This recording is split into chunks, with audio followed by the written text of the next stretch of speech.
आए हुए हैं ताकि उससे समझ में आएगा कि किस टाइप के क्वेश्चन आ रहे हैं। Then we will also discuss theory part, क्योंकि यूनिट 5 काफ़ी इंपॉर्टेंट है। एंड प्लीज़ आप सभी लोग अभी वीडियो ऑफ कर लेना। ओके।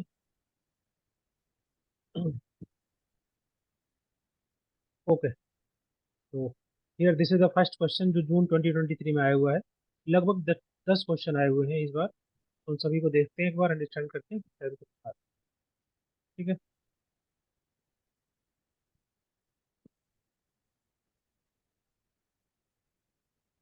क्वेश्चन पढ़िए, आंसर दीजिए। Arrange the philosophical and the methodological approaches in the correct sequence order. आपको सही क्रम में लगाना है। जो अप्रोचेस हैं यहाँ पर दी गई हैं। मेथोडोलॉजिकल अप्रोच मतलब जैसे कि जब रिसर्च किया जाता है तो उसमें देखते हैं किस प्रकार की प्रॉब्लम है, कैसे डेटा कलेक्ट करना है, कैसे एनालिसिस करना है। वो एक जो मेथोडोलॉजिकल अप्रोच होती है रिसर्च की, रिसर्च डिजाइन बनाना, वो सभी चीज़ें तो किस प्रकार के सही क्रम में होगा। Ontology, theoretical orientation, epistemology, research design, research approach. What will be the correct answer?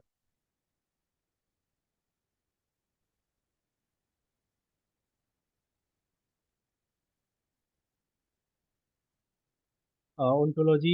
Okay, then आएगा आपका epistemology, theoretical orientation, research design and research approach. Okay, सब लोग आंसर दें। आकांक्षा ए, संदीप सी, सीता ए, सी। ये सभी के सभी जो टर्म यहाँ पर दिए गए हैं इनका मतलब समझ लेते हैं। The first one that is the ontology. Ontology का मतलब क्या होता है? Anyone can explain? Ontology basically just हम स्टडी करते हैं किसी भी चीज़ के बारे में, उसके नेचर को समझना, कोई भी रियलिटी है उसको अंडरस्टैंड करना, जानना, समझना। उसके नेचर को, कोई चीज़ एग्जिस्ट करती है तो उसको लेकर के उसको जानना, समझना, वो ओंटोलॉजी होता है जनरली। एक फिलोसफिकल अप्रोच होती है जिसमें रियलिटी को अंडरस्टैंड करना चाहे। तो जनरली इस टाइप के क्वेश्चन हम, जैसे कि मान लीजिए सोसाइटी है, इंडिविजुअल से उनके बीच में रिलेशन देखना। ओके। कोई भी चीज़ एग्जिस्ट करती है तो उसमें क्वेश्चन करना, वो आपका ऑन्टोलॉजी का पार्ट होता है। कोई कुछ बोल रहे हैं क्या? ठीक है। तो पहले आपका ऑन्टोलॉजी आएगा। सेकंड क्या आएगा आपका इसमें? What is epistemology? एनीवन बताइए।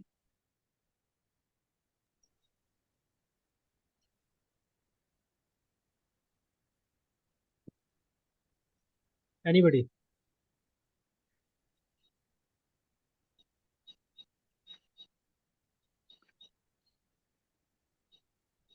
बता दो आप ही।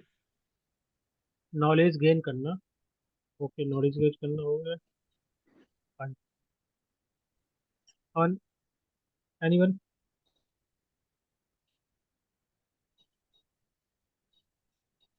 देखिए इसमें स्टडी ऑफ नॉलेज, ये बिल्कुल करेक्ट है। स्टडी ऑफ नॉलेज ये आपका फोकस करता है क्वेश्चन पर। जैसे कि कोई भी चीज़ एग्जिस्ट करती है या कोई बिलीफ है, कुछ भी हम मानते हैं, तो उसका जस्टिफिकेशन जनरली हम देते हैं, या नॉलेज बोल सकते हैं, या किसी भी चीज़ को जानना। कोई भी चीज़ एग्जिस्ट करती है तो क्यों एग्जिस्ट करती है, उसको हम कैसे क्यों जानते हैं, ओके, वो क्या चीज़ है, उसका जस्टिफिकेशन, उसको हम एपिस्टेमोलॉजी के अंदर हम बोल सकते हैं, that is the study of knowledge. Okay. What are the source of knowledge, that can be the question from the epistemology. Okay. या जैसे कि मान लीजिए और भी चीज़ें हैं, नॉलेज है तो उसके बीच में रिलेशन किस प्रकार का है, व्हाट आर द रिलेशनशिप, उसको हम एपिस्टेमोलॉजी के अंदर देख सकते हैं।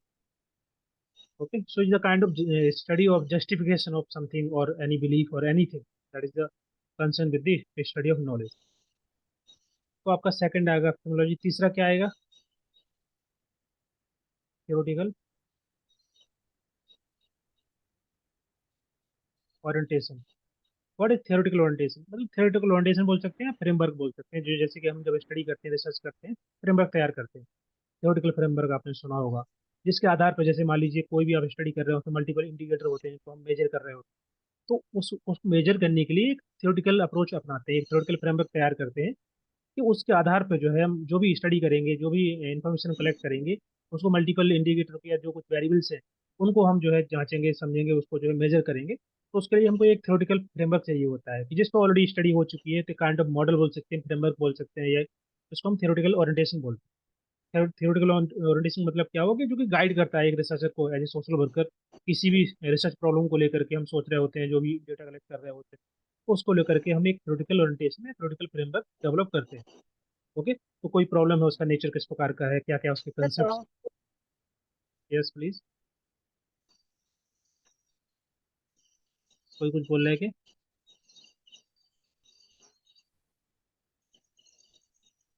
उसमें कि अगर देखिए क्वेश्चन अगर नहीं पूछ रहे प्लीज म्यूट करिए ना, मुझे लगता है कि आप कुछ पूछ रहे हैं तो मैं बीच में रुक जाता हूँ। हाँ, क्या बोल रहा था मैं, थ्योरेटिकल थ्योरेटिकल ओरिएंटेशन, तो उसको हम थ्योरेटिकल फ्रेमवर्क बोल सकते हैं। इसमें जैसे कि जब हम रिसर्च कर रहे होते हैं तो जिस प्रकार की प्रॉब्लम है उसके नेचर को जानना समझना, क्या क्या मल्टीपल कंसेप्ट हैं, वेरिएबल्स हैं, उनको समझना अंडरस्टैंड करना, और वेरियस कंसेप्ट के बीच में, वेरिएबल्स के बीच में रिलेशंस को डेवलप करना, तो उसके लिए हमको एक फ्रेमवर्क चाहिए होता है। दैट इज, जिसको मॉडल बोल सकते हैं या थ्योरेटिकल फ्रेमवर्क। तो फोर्थ नंबर पे आपका क्या आएगा, रिसर्च अप्रोच। रिसर्च अप्रोच का मतलब क्या होता है, एनीवन, आप लोगों ने पढ़ा होगा तो ये तो बहुत बेसिक है, बताइए।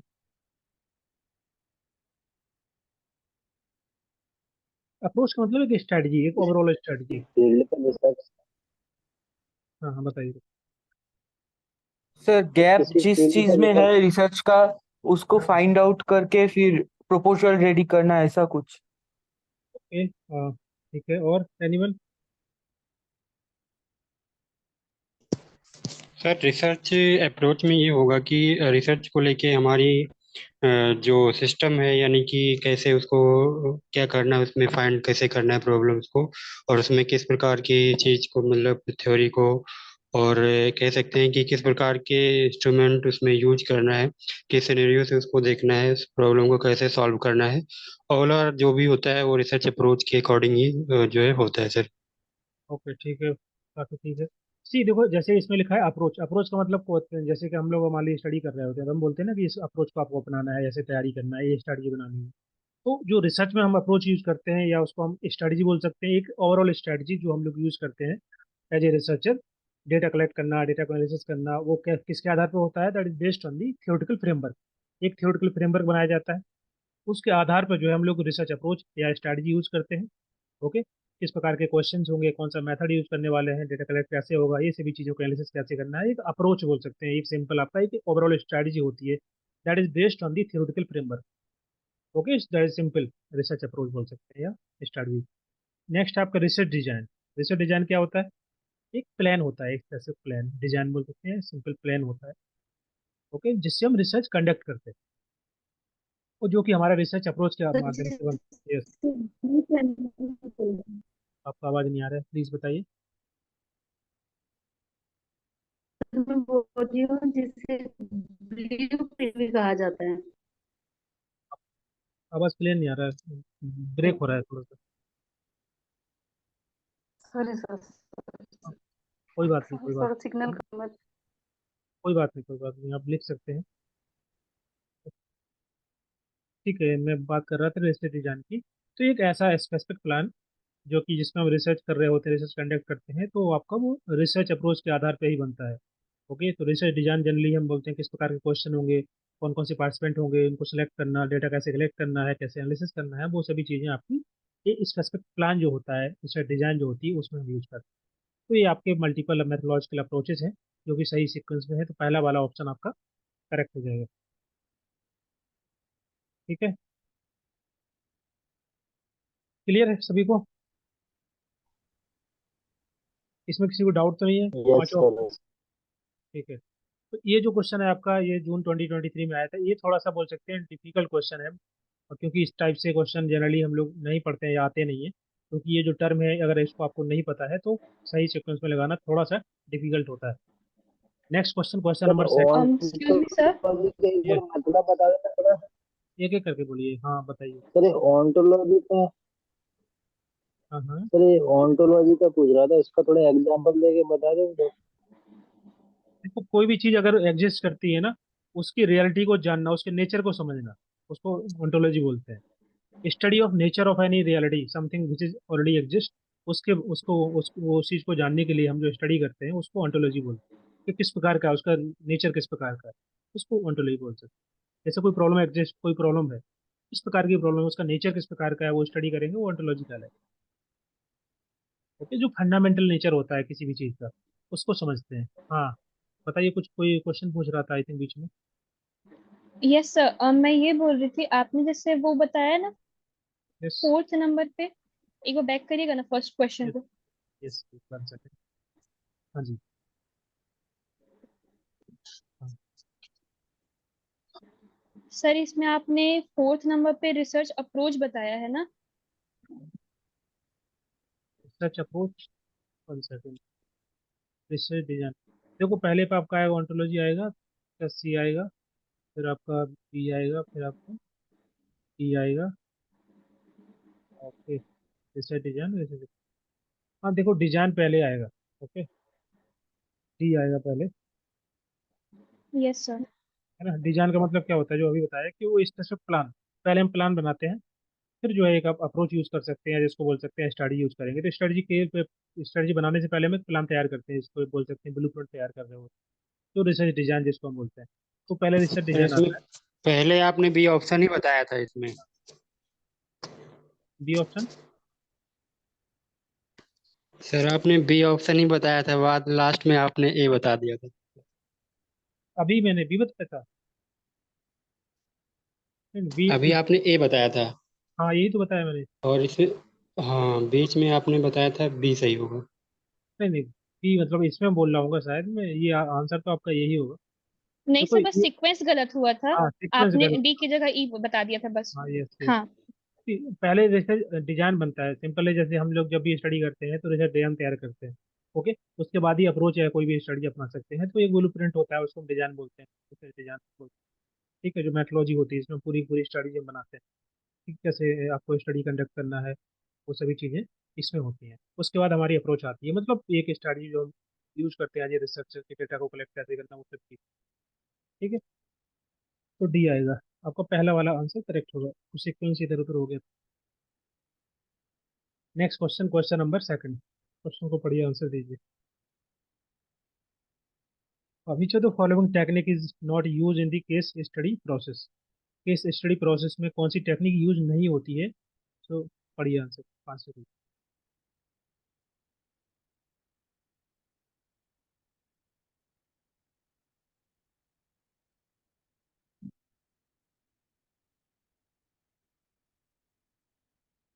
क्या आंसर है सबका? ऑप्शन नंबर, सब लोग आंसर दीजिए, क्वेश्चन नंबर सेकंड का। आपका आवाज नहीं आ रहा है।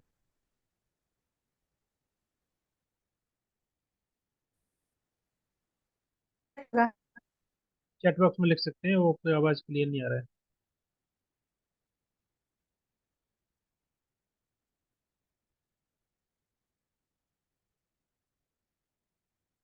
Okay, D, that is a focused group discussion.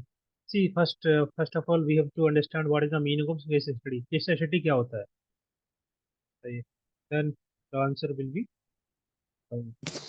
इसमें सर इंडिविजुअल पर्सन का जो है अध्ययन किया जाता है, वो कोई इंस्टीट्यूट हो सकता है या कोई पर्सन हो सकता है, और उसकी ओवरऑल का जो उसका बिहेवियर है, उसकी ओवरऑल पर्सनालिटी है, उस पर अध्ययन किया जाता है। ओके, सो ये आपका क्वालिटेटिव रिसर्च मेथड है। क्वालिटेटिव का मतलब होता है जहाँ पर हम किसी भी सिंगल यूनिट मतलब कोई पर्सन भी हो सकता है या ग्रुप ऑफ पीपल हो सकते हैं, जैसे किसी कम्युनिटी की स्टडी करना, या कोई इवेंट है, कोई संस्था है, कोई एनजीओ है, कोई ऑर्गेनाइजेशन है, उसके बारे में डिटेल में इन डेप्थ स्टडी करना, जिसको हम केस स्टडी बोलते हैं। इसलिए इसको बोला जाता है केस। केस का मतलब इंडिविजुअल, सिंगल यूनिट की स्टडी करना, उसको डिटेल में इन डेप्थ स्टडी करना, उसका इन्वेस्टिगेशन करना। So this is the qualitative approach जो हम यूज करते हैं। ओके, तो इसमें क्या करेंगे हम, इस केस स्टडी के माध्यम से, दिस इज द मेथड जिसके माध्यम से हम डेटा कलेक्ट करेंगे। इंटरव्यू लेंगे, इंटरव्यू के माध्यम से या ऑब्जर्वेशन करके या किसी प्रकार से डॉक्यूमेंट जो ऑलरेडी अवेलेबल होते हैं, उसके माध्यम से हम पूरा का पूरा डेटा कलेक्ट करेंगे उस इंडिविजुअल पर्सन, एंटिटी या सर ग्रुप को। यस। सर आप अभी बोले कि केस स्टडी में इंडिविजुअल भी हो सकता है, ग्रुप भी हो सकता है। हाँ हाँ, ग्रुप हो सकता है, बिल्कुल हो सकता है। अच्छा ठीक है। देखो, इंडिविजुअल का मतलब क्या हुआ, यहाँ पे एक पर्सन, जैसे कि फॉर एग्जांपल कोई पर्सन जो है न्यूज में बहुत अच्छा काम किया है सोसाइटी के लिए। ओके, तो उसकी स्टडी करना, वो आपका केस स्टडी हो गया। केस केस का मतलब यहाँ पर कोई पर्सन नहीं है। केस का मतलब होता है एक कोई चीज, एक यूनिट, यूनिट कुछ भी हो सकती है, जैसे एक कम्युनिटी हो गई। ओके, एक कम्युनिटी भी एक सिंगल यूनिट ही है। उसकी ओवरऑल स्टडी करना, जैसे मान लीजिए एक सिटी है, कोई कोई स्मार्ट सिटी ले लीजिए, उसने बहुत अच्छा काम किया है। ओके, सस्टेनेबिलिटी को लेकर के, वनरेबिलिटी को लेकर के बहुत अच्छा तरीके से काम किया है। ओके, तो उस पूरी सिटी का हम अगर स्टडी करेंगे तो वो भी एक केस स्टडी होगी, क्योंकि यहाँ सिटी एक सिंगल यूनिट है। ओके, या मान लीजिए, सॉरी, हाँ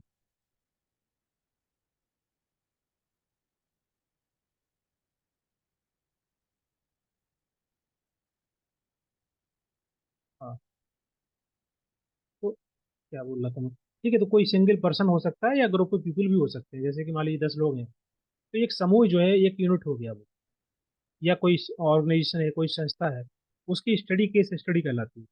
ठीक है, जहाँ पर हम किसी भी फिनोमेना, कोई फिनोमेना है, कोई यूनिट है, कोई इवेंट है, कोई घटना है, उन उसके बारे में हम जब इन डेप्थ स्टडी करते हैं, इन्वेस्टिगेशन करते हैं, वो आपकी केस स्टडी कहलाती है। बहुत सारी आप न्यूज़ चैनल पे भी आपने देखा होगा, ये लोग बहुत सारी केस स्टडी करते हैं किसी भी चीज़ को लेकर के, वो केस स्टडी कहलाती है, जहाँ पर हम डिटेल में एक फिनोमेना के बारे में डिटेल में अंडरस्टैंड करते हैं, समझ। तो क्या क्या आंसर होगा इसमें, कौन सा नहीं है? तो इंटरव्यू बिल्कुल हम ले सकते हैं, इंटरव्यू के माध्यम से जैसे बातचीत करना, डिस्कस करना, ऑब्जर्वेशन के माध्यम से डेटा जो ऑलरेडी अवेलेबल होता है उसको कलेक्ट करके उसको एनालाइज करना, ये सभी के सभी जो है आपके आ जाएंगे केस स्टडी मेथड के अंदर। ये सभी मतलब डेटा कलेक्ट करने के तरीके हैं। ठीक है, तो पहला तो सही है, दूसरा भी आपका ऑब्जेक्टिव ऑब्जर्वेशन क्या होता है? एनीवन?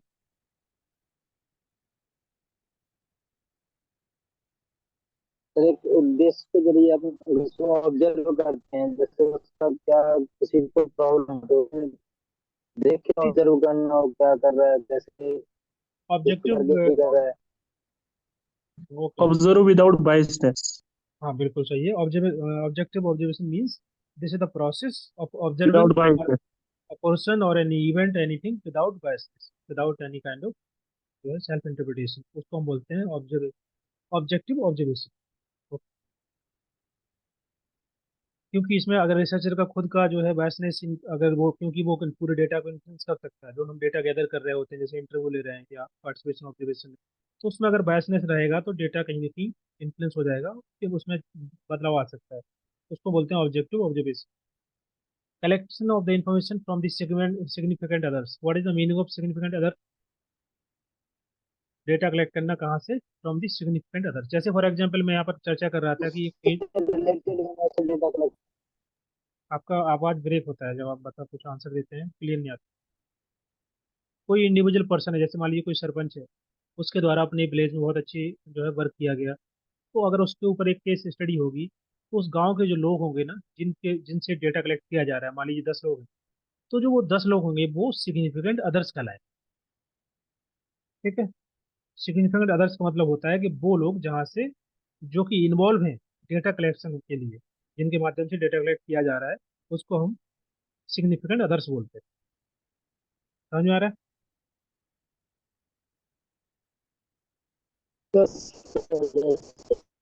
तो ये तीनों के तीनों आपके जो है टेक्निक यूज हो जाते हैं किस स्टडी के अंदर। और डी आपका इसमें नहीं होगा, that is focus group discuss generally नहीं होता। तो आपका डी वाला करेक्ट हो जाएगा, क्योंकि ये इसमें लिखा है कौन सा नहीं है। ठीक है, बाकी की समझ में आ गया सबको? Objective observation, interview, significant others, sir case. एक क्वेश्चन है। Yes please. सर पहले बार जब ये क्वेश्चन देखा तो मैंने लिखा 2D। फिर नेक्स्ट बार जब आपने बोला कि हम एक ग्रुप को भी एज ए यूनिट पकड़ सकते हैं, तो फिर मैंने अपना ऑप्शन चेंज करके सी लिखा।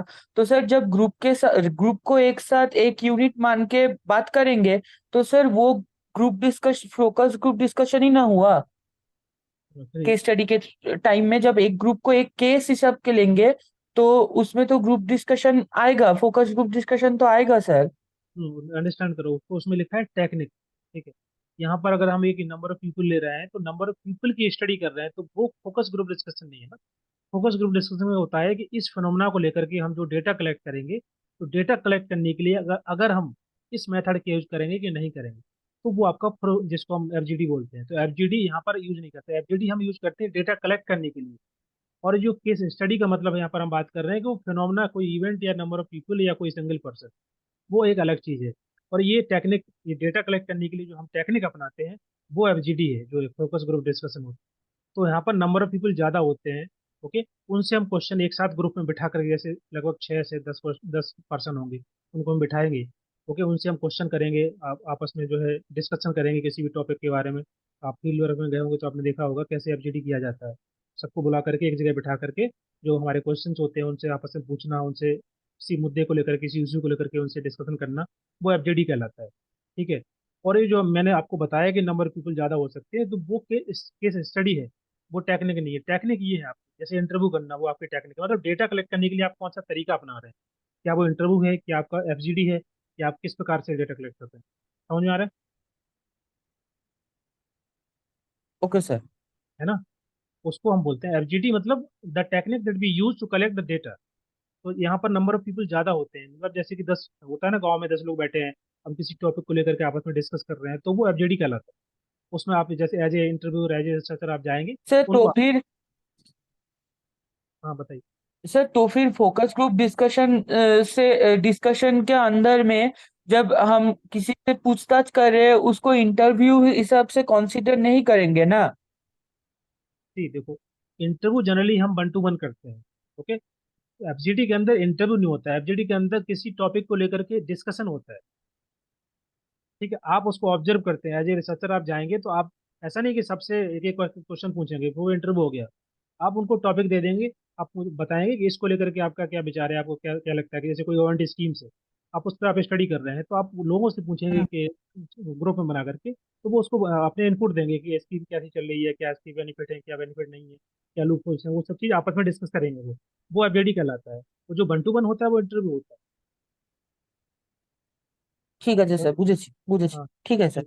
हाँ। Okay. Next question, question number 3, which of the following is a case of type 2 error. Type 2 error का कौन सा केस है, बताइए।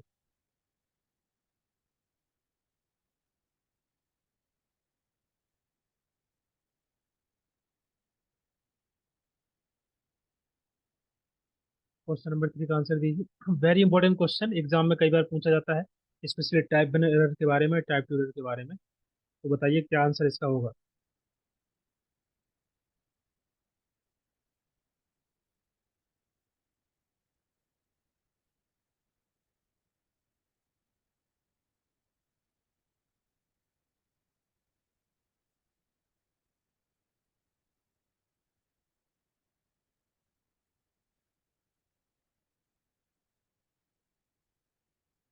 तो टाइप 1 एरर जो होती है उसमें हम नल हाइपोथेसिस को क्या करते हैं,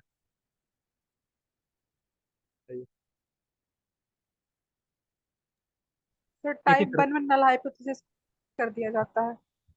ओके, तो आपका टाइप 1 जो है, जहाँ पर type 1 error when null hypothesis is wrongly rejected,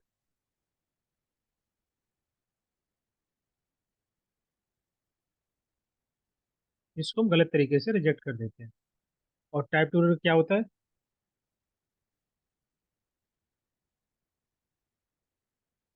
null hypothesis को एक्सेप्ट कर लिया जाता है। हाँ, उसको हम बोलते हैं कि नल हाइपोथेसिस को जो है रिजेक्ट नहीं करते,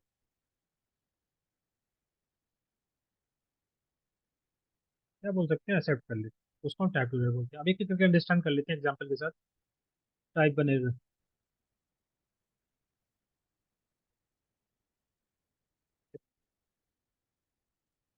जैसे मान लीजिए आप स्टडी कर रहे हैं, और for example we have 2 variable. एक आपका टीचर, ये ऑलरेडी मैंने एग्जाम्पल दिया हुआ नोट्स में होगा शायद, टीचर ट्रेनिंग,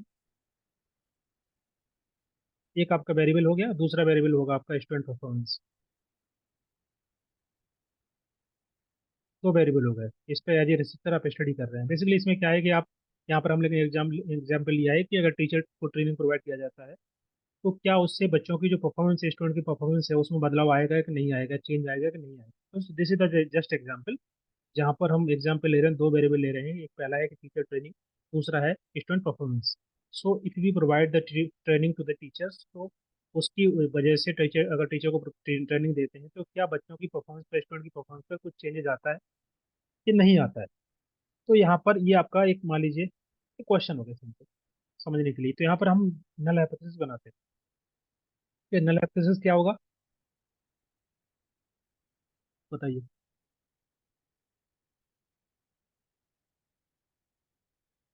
आप लोगों ने पढ़ा है तो बताइए क्या होगा नल हाइपोथेसिस इसको नल लेकर। नल हाइपोथेसिस ये बताएगी कि जो है कोई अंतर नहीं होता है, यानी कि जब टीचर ट्रेनिंग देता है और उसके पहले और उसके बाद में कोई डिफरेंस नहीं होगा, यानी कि शून्य अंतर। This is called null hypothesis. Okay, तो इसका मतलब है कि there is no relationship, okay, yes sir. Between V1 and V2, मतलब there is no relationship between teacher training and student performance. अगर टीचर को ट्रेनिंग देते हैं उससे कोई फर्क नहीं पड़ेगा बच्चे की परफॉर्मेंस से, ये हमारा नल हाइपोथेसिस। और दूसरा आपका अल्टरनेटिव हाइपोथेसिस क्या होगा? Alternative hypothesis. इसमें सर ये होगा कि इसमें ये दिखाया जाएगा कि नहीं जो है प्रभाव पड़ता है, और जब टीचर ट्रेनिंग देता है स्टूडेंट को तो उसमें जो है इम्प्रूवमेंट होता है। इंप्रूवमेंट होता नहीं होता वो अलग बात है। यहाँ पर हम देखेंगे कि there is a relationship between V1 and V2। कुछ रिलेशन है, क्या किस प्रकार सर का है ये नल भी। हाइपोथेसिस के हाँ हाँ सर नल हाइपोथेसिस के सीधे अपोजिट होता है अल्टरनेटिव हाइपोथेसिस। हाँ, बिल्कुल बिल्कुल। उसको हम अल्टरनेटिव हाइपोथेसिस बोलते हैं। ठीक है। अभी आपका एग्जांपल हो गया, मान लीजिए जो आपने स्टडी किया इसको लेकर के एज ए टीचर, आपने डेटा कलेक्ट किया बहुत सारा डिफरेंट कॉलेज मतलब टीचर के डेटा, मतलब बहुत सारी जो जिनको ट्रेनिंग दी गई उनसे डेटा कलेक्ट किया और देखा बच्चों की परफॉर्मेंस को कि उन्हें बदलाव हुआ कि नहीं हुआ।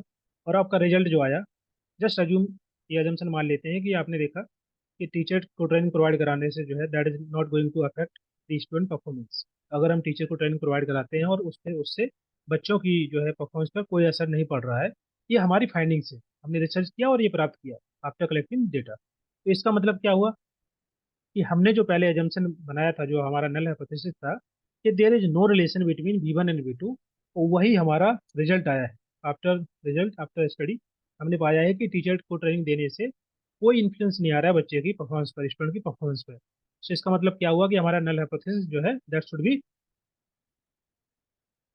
क्या, एक्सेप्ट होना, correct correct correct. That should be accepted, right. लेकिन अगर हम गलती से यस उसको सर। रिजेक्ट कर देते हैं, उसको हम बोलेंगे टाइप 1 एरर, कि जहां पर आपने गलती रॉन्गली रिजेक्टेड, जहां पर हमारा नल हाइपोथेसिस रॉन्गली रिजेक्टेड होता है वो टाइप 1 एरर कहलाता है। जैसे कि हमने रिजल्ट में पाया स्टडी में कि बेसिकली कोई रिलेशनशिप नहीं है V1 V2 में। अगर टीचर को ट्रेनिंग देने के बाद भी स्टूडेंट परफॉर्मेंस में चेंज नहीं आ रहा है, that means there is no relation between V1 and V2, that means null hypothesis is that should be accepted. But उसको हम रिजेक्ट कर देते हैं, that that error called as type 1 error. Okay, इसी प्रकार से आपका टाइप 2 एरर है। अब यहाँ पर हमने दोनों बना लिए थे एजम्पशन, नल हाइपोथेसिस और अल्टरनेटिव हाइपोथेसिस। ठीक है। और टाइप 2 एरर क्या होगा? मान लीजिए हमने स्टडी किया और हमारी जो रिजल्ट आया वो बता रहा है कि जो है हमारा अल्टरनेटिव हाइपोथेसिस वैलिड है, मतलब कोई रिलेशन है इनके बीच, V1 V2 में कोई रिलेशन है किसी प्रकार का हो सकता है।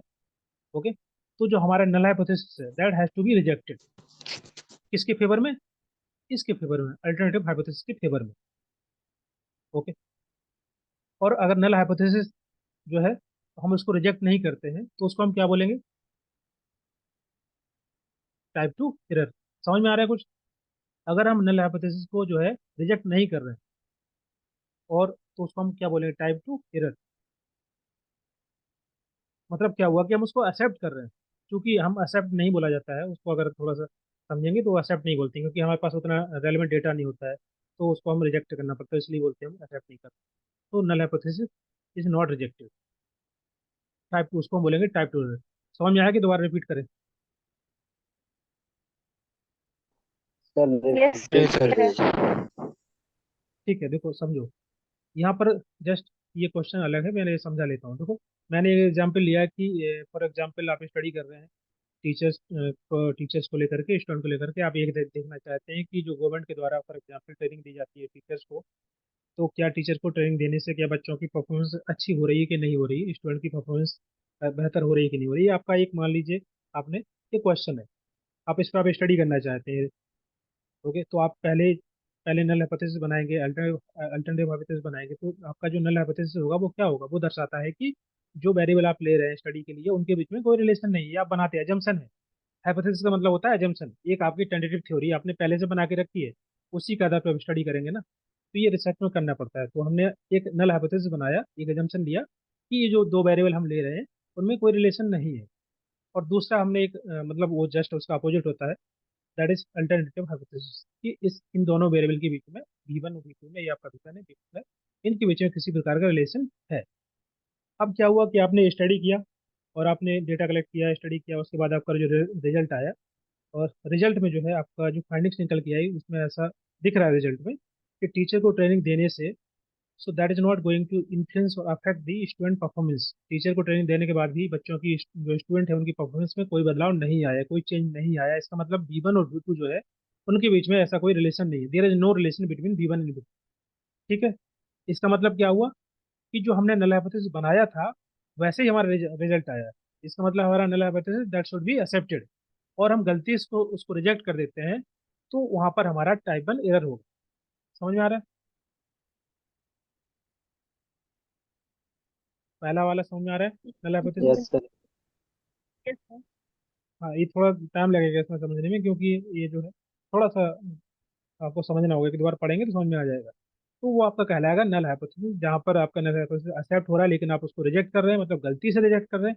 तो गलती मतलब एरर कर रहे हैं, तो वो आपका टाइप 1 एरर कहलाएगा। ठीक है, और अगर आपने डेटा, आपकी जो स्टडी हुई उसमें ये रिजल्ट सामने आया कि टीचर को ट्रेनिंग देने से जो है बच्चों की परफॉर्मेंस में बेहतरी आ रही है, जस्ट अज्यूम, ये हमारा अजम्पशन है, ऐसा हमारा रिजल्ट आया फॉर एग्जाम्पल, तो इसका मतलब क्या हुआ कि यहाँ पर ये वाला एक्सेप्ट हो रहा है, 1 सेकंड, दूसरा वाला केस अल्टरनेटिव है तो एक्सेप्ट हो रहा है। इसका मतलब क्या हुआ कि ये वाला केस रिजेक्ट होना चाहिए, मतलब ये हाइपोथेसिस आप रिजेक्ट होनी चाहिए। ओके, लेकिन आप उसको रिजेक्ट नहीं करते हैं, इसका मतलब आपने यहाँ पर दोबारा दोबारा एरर की है, तो वो जो एरर कहलाएगी वो आपकी टाइप 2 एरर कहलाएगी। क्लियर है? सर इसमें टाइप टू एरर और जो है टाइप वन एरर में पॉजिटिव निगेटिव का कुछ होता है रूल सर? नहीं नहीं, ये आपका मीन्स मैं हाइपोथेसिस। ये कहना चाह रहा हूँ कि सर इसमें, सर मैं ये कहना चाह रहा हूँ कि जो टाइप वन एरर है इसको पॉजिटिव और टाइप टू एरर है इसको निगेटिव, ऐसा कुछ बोलते हैं, मुझे लगता है मैंने पढ़ा है ऐसा कुछ। नहीं नहीं, ऐसा कुछ मतलब साइंटिफिकली तो ऐसा नहीं बोलते, बाकी देखो बोलने को तो बोल सकते हैं, लेकिन ऐसा इसको बोल नहीं सकते, क्योंकि आपका नल हाइपोथेसिस जो है वो आपका क्या बोल रहे हैं, 1 0 पॉजिटिव नेगेटिव। नहीं नहीं, ऐसा नहीं होगा पॉजिटिव यस नेगेटिव सर, में। पॉजिटिव। ये कहीं लिखा होगा तो मुझे नहीं पता, लेकिन इन जनरली इसको हम पॉजिटिव नेगेटिव में नहीं देखते हैं, क्योंकि आपका जो अल्टरनेट दूसरा हाइपोथेसिस है वो आपका रिलेशन बताता है, इसमें रिलेशन है। अब रिलेशन किस प्रकार का है ये भी नहीं पता होता है। अगर दो वेरिएबल के बीच में रिलेशन है तो रिलेशन किस प्रकार का है ये तो नहीं पता है ना। मान लीजिए V1 में बदलाव करने से V2 में कोई किसी चीज की कमी आ रही है, मतलब एक बढ़ रहा है दूसरा कम हो रहा है, या मान लीजिए V1 में कमी करने से V2 में चेंज, पॉजिटिव चेंज आ रहा है, तो इनके बीच में रिलेशन कैसा है ये तो नहीं पता हमको। इसका मतलब केवल सर यही है कि रिलेशन पॉजिटिव निगेटिव दोनों हो सकता है ना सर? तो दोनों हो सकता है ना, पता नहीं है, फिर आप कैसे बोल सकते हैं कि वो हमारा पॉजिटिव होगा, है ना? तो रिलेशन किसी प्रकार का हो यस सकता है, सर। तो वो हमारा पॉजिटिव निगेटिव नहीं बोलते हैं, तो सिंपल आपका नल हाइपोथेसिस और अल्टरनेटिव हाइपोथेसिस। क्लियर है? इसके लिए मैंने एक ट्रिक बताया हुआ था याद करने का, वैसे वो तो अगर आप इसको समझ जाएंगे तो जरूरत नहीं पड़ेगी, ऐसे करके। और सर इसमें जो टाइप वन त्रुटि होती है, यानी कि जो इसको अल्फा भी बोलते हैं, अल्फा त्रुटि या अल्फा एरर? वो आपका प्रोबेबिलिटी होती है, उसको हम आगे पढ़ेंगे, समझेंगे आगे, ठीक। वो प्रोबेबिलिटी